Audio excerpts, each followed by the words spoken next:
मालदीव के साथ भारत का विवाद तो आपको याद ही होगा। मालदीव के कुछ मंत्रियों के विवादित बोल पर हजारों भारतीयों ने अपना टूर कैंसिल कर दिया था। एक ट्रैवल कंपनी ने तो मालदीव के लिए बुकिंग लेना ही बंद कर दिया।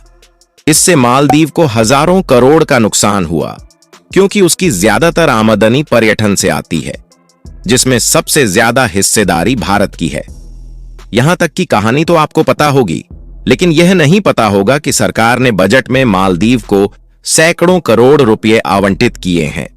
दरअसल वित्त मंत्री निर्मला सीतारमण ने 1 फरवरी को जब अंतरिम बजट पेश किया तो मालदीव को 600 करोड़ रुपए के अनुदान की भी घोषणा की।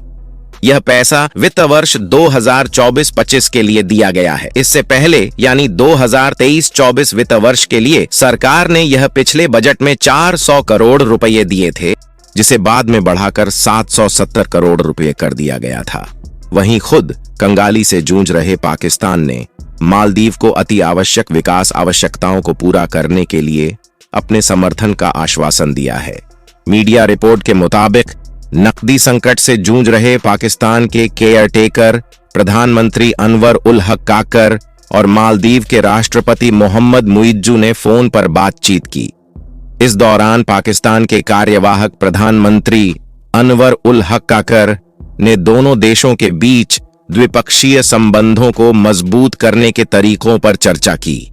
मालदीव के राष्ट्रपति मोहम्मद मुइज्जू और पाकिस्तान के केयरटेकर प्रधानमंत्री अनवारुल हक काकड़ ने दोनों देशों की प्राथमिकताओं पर चर्चा की और अंतर्राष्ट्रीय क्षेत्र में सहयोग बढ़ाने पर बात की।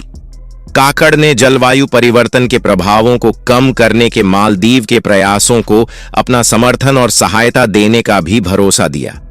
मालदीव ने भारत से हुए विवाद के बाद चीन के साथ रिश्ते मजबूत किए हैं और अब वह पाकिस्तान से भी नजदीकियां बढ़ा रहा है।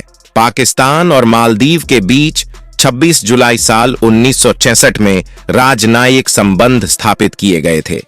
दोनों देश एक दूसरे से चीन की वजह से जुड़े हुए हैं। पाकिस्तान चीन का करीबी सहयोगी है।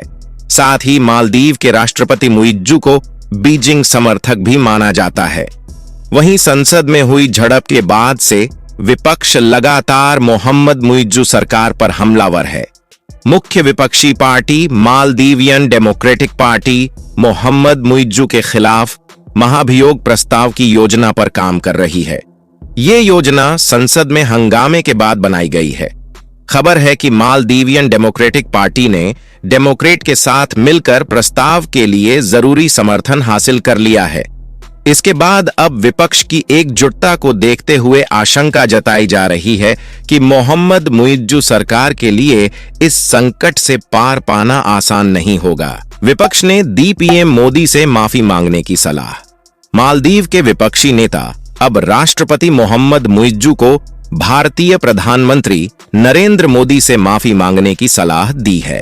मालदीव जमहूरी पार्टी के नेता कासिम इब्राहिम ने मोहम्मद मुइज्जू से कहा है कि उन्हें भारत के साथ अपने रिश्ते अच्छे करने की कोशिश करनी चाहिए।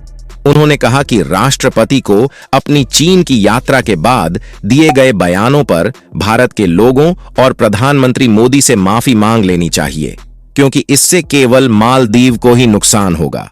भारत से खराब है रिश्ते।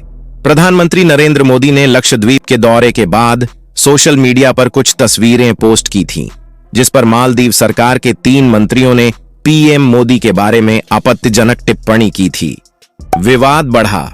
बाद में मालदीव सरकार को उन सभी मंत्रियों को सस्पेंड करना पड़ा। इस मामले के बाद मालदीव के राष्ट्रपति मुइज्जू 5 दिनों के लिए चीन के दौरे पर चले गए और वापस आने के बाद से भारत के लिए उनके तेवर में काफी बदलाव देखा गया। तो चलिए, आज के लिए इतना ही। डेली अपडेट रहने के लिए वीडियो को लाइक करके चैनल को सब्सक्राइब जरूर करें, ताकि हर खबर सबसे पहले आपके पास पहुंचे।